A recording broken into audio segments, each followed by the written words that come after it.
छठी मई के नैहर तो कहवा पे ससुर हो। कहवा पे छठी मई के नैहर तो कहवा पे ससुर हो। छठी कवन बीरिछ तारे उपज सखी न सब पूजई हो।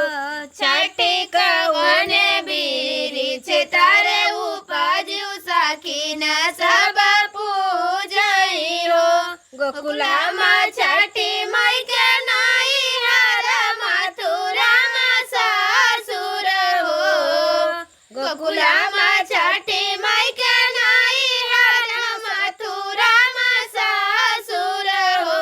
छठी महुआ बीरिछ तारे उपज सखी न सब पूजई हो। छठी महुआ बीरिछ तारे उपज सखी न सब पूजई हो।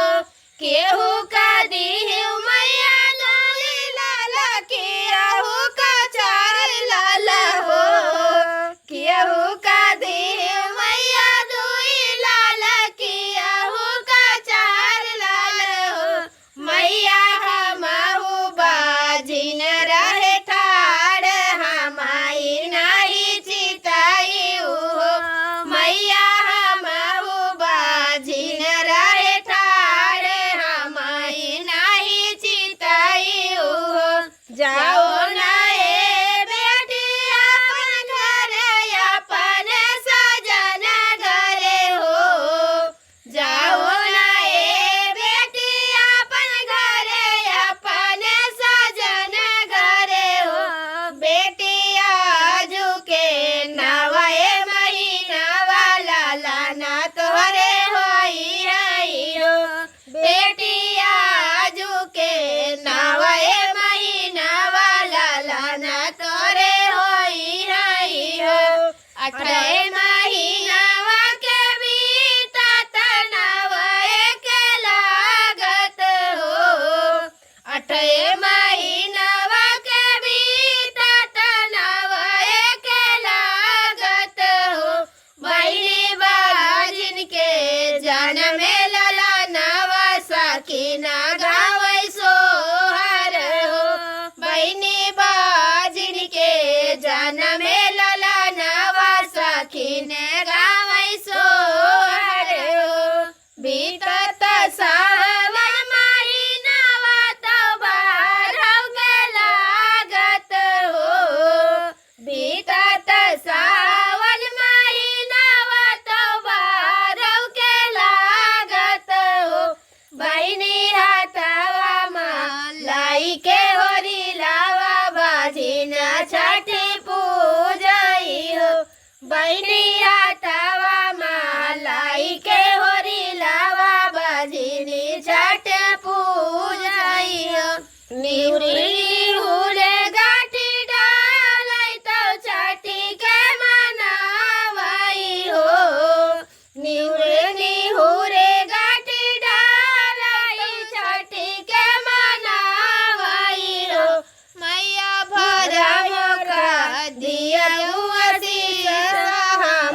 रखी।